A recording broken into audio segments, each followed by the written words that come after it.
அமெரிக்காவில் கலிஃபோர்னியாவில் ஒரு பொண்ணோட வீட்டில் பேர்த்டே செலிப்ரேட் பண்ணதுக்காண்டி 4-5 ஃப்ரெண்ட்ஸ் ஒன்றா சேர்ந்துருக்காங்க.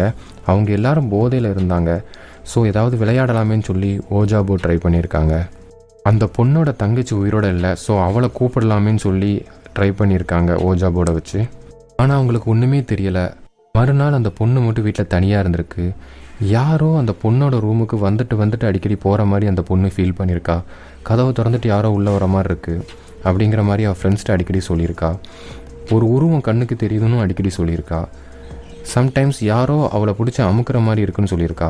ஆனால் அவங்க ஃப்ரெண்ட்ஸ் இதெல்லாம் பெருசாகவே கண்டுக்கல. கிட்டத்தட்ட 1 மந்த் கழித்து அந்த பொண்ணு இறந்துட்டா மர்மமான முறையில். ஸோ ஓஜா போர்டை வச்சு யாரும் ட்ரை பண்ணாதீங்க. இதே மாதிரி ஓஜா போர்டு பற்றின ஒரு வீடியோ நம்ம சேனலில் போட்டிருக்கோம். சேனலுக்கு சப்ஸ்கிரைப் பண்ணுங்கள்.